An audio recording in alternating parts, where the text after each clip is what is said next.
How are you all? It's me Vidya. So today's topic, few persons actually, few of our YouTube family. So they asked me to show and share how to apply for a visitor visa and what are the documents and all that are needed to apply for a visitor visa to New Zealand. Though the borders are not yet open, but it's always good, as I say, to be prepared.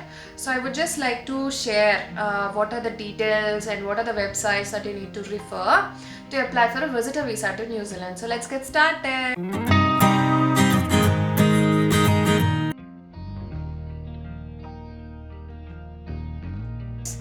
Applying visitor visa by yourself is not very complex, so you can do it all by yourself. So please don't waste your money by consulting all the agencies and all. I'll give you a few links which I'm going through now. Please go through until the end of the video, and if you still have any questions, please do ask me and then I'll be happy to answer them for you. So starting with the link, there is a link that will be the first link in the description for you.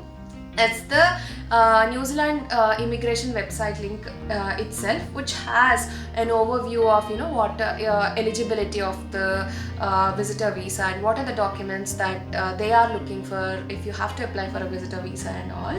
So go through the link, and then the other most important link is that there are two ways that you usually can submit your applications, isn't it? By either submitting the application online or by filling the hard copy of the application and submitting, going to a location physically and submitting the application. While I was in India, to usually be false proof, I used to go physically, so I also have assurance that my application has been submitted perfectly fine without any issues. So I used to prefer that, but it's completely up to you, optional. So there is one particular agency which is approved by New Zealand government, which takes your application on behalf of the New Zealand, either the online application or the hard copies, and it is called as VFS Global. So they have a website for themselves. I'll be sharing this link as well in the description. It is www.vfsglobal.com. So they have a contact center and they have an email ID. They are very responsive and they will clarify your doubts. So I would say VFS Global, your best point of contact if you have any questions with respect to the visitor visa. So if you think the whole time is too much, you can also drop them an email. They'll definitely come back to you. They're very responsive. I've had very good experiences with them. They are usually they come back to you in the time frame that they usually say they would come back, and then so that is a place where you can ask your questions, where you get first hand information from them. And next section is the cost. So per applicant, for one applicant the cost is like 11,450 rupees, and then for every applicant that gets added, it is like 2,500 Indian rupees extra. So for one it is like 11,450, but if another applicant gets added, it is like 13,000. So that is the application cost that will be paid to New Zealand government. But there is this agency, isn't it, VFS Global in India. So it has centers in different major cities. It has centers in Delhi, Mumbai, Kolkata, Bangalore, Chennai, and also in Hyderabad. So you can submit your applications. There will be address shared by them. You can go to the place and then submit your applications there. So they will take a fees of 1,180 rupees. So this is with respect to the fees. And then the next section is with respect to the documents that you will need to have ready if you are willing to apply for the visitor visa. So there are two kinds of visitor visas usually. One visitor visa is like you're just wanting to visit places, but you don't have any family that you are going to stay. But there is another, the second type of visa is joining a family, is where if you are wanting to join your family who is in New Zealand, so that will be called as joining a family. So these are the two different categories. Usually when you are applying for a visitor visa to just visit the places, it is the simplest. So it will have few documents less when compared to joining a family. So I'll quickly go through what are the documents that you will need to have handy. is the first one is obviously your passport, and the next one will be your national identity card. So the national identity card can be your voter ID card, Aadhaar card, or PAN card. But just make sure whatever card you choose out of these three have the same name, matching name that is on your passport. So if the names are different from what are in the passport, they will raise again many questions. So please make sure that the naming that you pick up for the national ID card is same as what is there in your passport.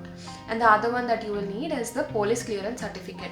So I think most of you will already know that you can apply police clearance certificate from the passport office itself.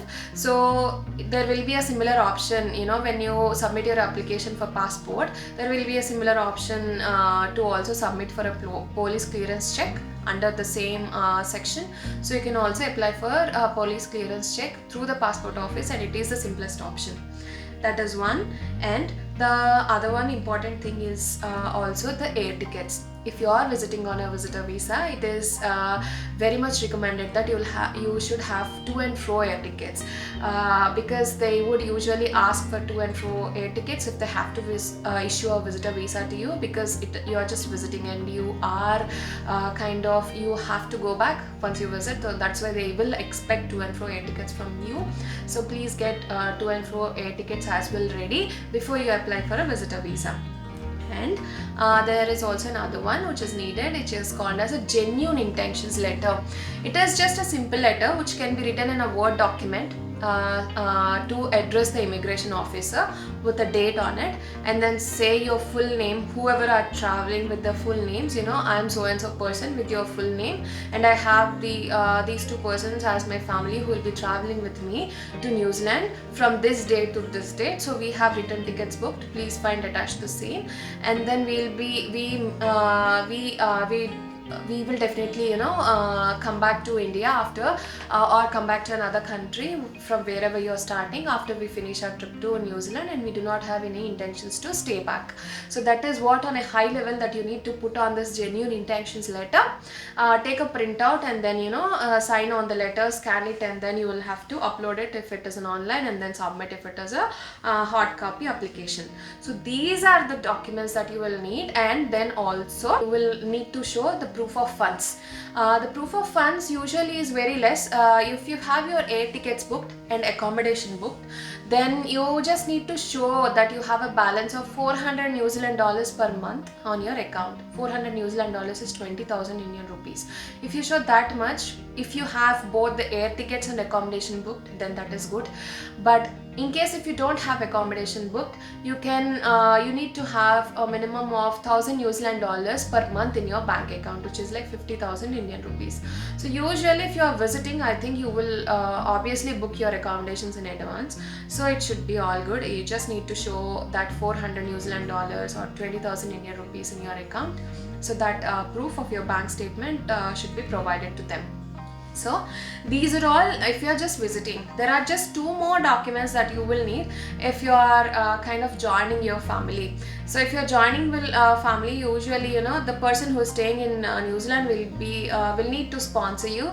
So there should be another extra application saying should be submitted saying that that the person who is staying in New Zealand will be sponsoring the family who is joining them here in New Zealand. So they need to support that. And this genuine intention letters also need to be submitted. Say for example, there is a family joining from outside New Zealand and to join the family in New Zealand. So this genuine intentions letters should be submitted by both these families, saying the New Zealand family should say that my family is just coming to visit me and they'll go back after visiting me. And similarly, the family coming outside from New Zealand would also say the same thing, that we will go back after visit.